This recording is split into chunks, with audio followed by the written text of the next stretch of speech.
ថ្ងៃនេះកាលពី63ឆ្នាំមុនកម្ពុជាបានឈ្នះក្តីជាមួយប្រទេសថៃខ្លាយទៅជាម្ចាស់កម្មសិទ្ធិលើប្រាសាទព្រះវិហារ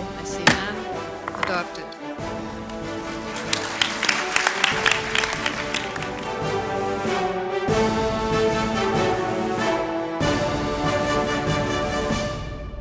ថ្ងៃទី15ខែមិថុនាឆ្នាំ2025នេះក្រៅពីថ្ងៃអាទិត្យថ្ងៃទិវាលោកឪពុកថ្ងៃនេះក៏ជាថ្ងៃគម្រប់ខួបទី63ដែលតុលាការយុត្តិធម៌អន្តរជាតិទីក្រុងឡាអេសម្រេចឲ្យប្រទេសកម្ពុជាឈ្នះជាម្ចាស់កម្មសិទ្ធិលើប្រាសាទព្រះវិហារ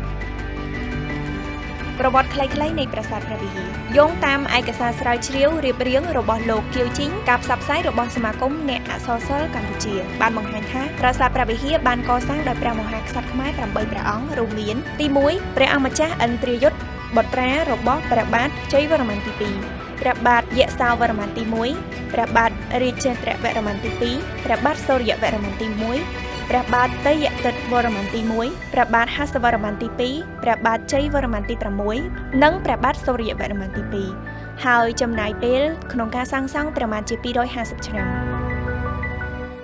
វីដេអូនេះផងដែរឧបត្ថម្ភដោយក្រុមហ៊ុនសាងសង់ True Home ជាក្រុមហ៊ុនដែលមានទាំងអ្នកជំនាញសិក្សាប្លង់វិស្វករដែលមានបទពិសោធន៍ច្រើនឆ្នាំក្រុមជាងដែលអាចទុកចិត្តបានអត់ព្រួយរឿងជាងរត់ចោលពិបាកទិញសម្ភារៈឬក៏ត្រូវចុះមើលការដ្ឋានដោយខ្លួនឯងធានាសាងសង់មួយហើយកាន់សល់ចូលនៅបានតែម្ដង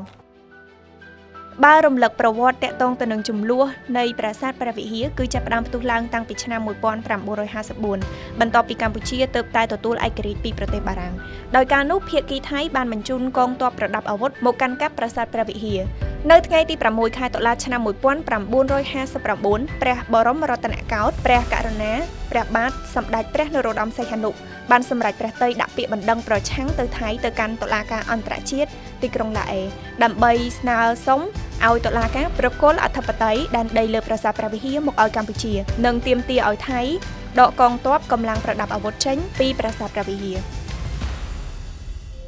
ព្រឹត្តិការណ៍ថ្ងៃទី15ខែមិថុនាឆ្នាំ1962តុលាការអន្តរជាតិនៃទីក្រុងឡាអេកាត់ក្តីឲ្យខ្មែរទទួលបានប្រាសាទព្រះវិហារមកជាអរិយវត្ថុរបស់ខ្លួនក្រោយការតស៊ូអស់រយៈពេល3ឆ្នាំនៅចំពោះមុខនៃបណ្ដឹងទាមទារដែលបានដាក់ជូនតុលាការដោយកម្ពុជានិងថៃតាក់ទងទៅនឹងដែនអធិបតេយ្យភាពលើប្រាសាទព្រះវិហារដែលនាំឲ្យមានជម្លោះរវាងប្រទេសទាំងពីរនេះទីបំផុតតុលាការអន្តរជាតិទីក្រុងឡាអេគាំទ្រលើប្រទេសកម្ពុជានិងសម្រេចថា1ប្រាសាទព្រះវិហារស្ថិតនៅក្នុងទឹកដីដែលស្ថិតក្រោមអធិបតេយ្យភាពរបស់កម្ពុជាដែលមានសមាជិកភាពនៅក្នុងសេចក្តីសម្រេចអនុម័តក្រោមសម្លេង9សម្លេងទល់នឹង3សម្លេង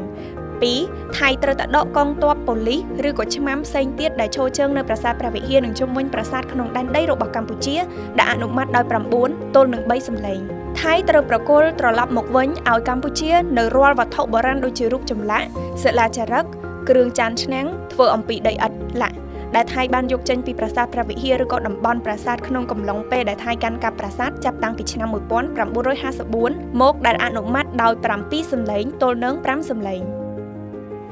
បើពេញចិត្តវីដេអូនេះកុំភ្លេចជួយចុច like និង follow page Home Life ដើម្បីទទួលបានវីដេអូថ្មីៗក្រោយមកទៀតកម្ពុជាក៏បាននាំយកប្រាសាទព្រះវិហារទៅចុះបញ្ជីនៃបេតិកភណ្ឌរបស់ពិភពលោកផងដែរនៅទីក្រុងកេបិចប្រទេសកាណាដានាថ្ងៃទី7ខែកក្កដាឆ្នាំ2008ក្រោមកិច្ចប្រជុំលើកទី32របស់គណៈកម្មាធិការបេតិកភណ្ឌពិភពលោករបស់អង្គការ UNESCO នៅទីក្រុងកេបិចប្រទេសកាណាដា I see none. Adopted.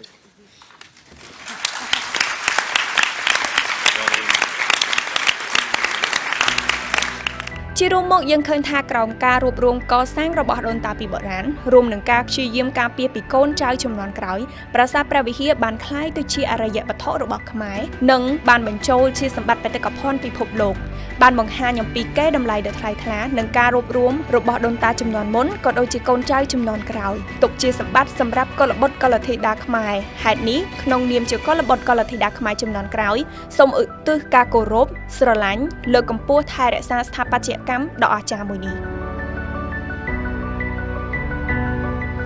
ជាចុងក្រោយក៏សូមអរគុណអ្នកទាំងអស់គ្នាសម្រាប់ការតាមដានទស្សនាវីដេអូមកដល់ចំណុចនេះហើយក៏សូមកុំភ្លេចជួយគាំទ្រ Channel Home Life តាមរយៈការចុច Subscribe, Like ចុចសញ្ញាកណ្ដឹងនិង Share សូមអរគុណ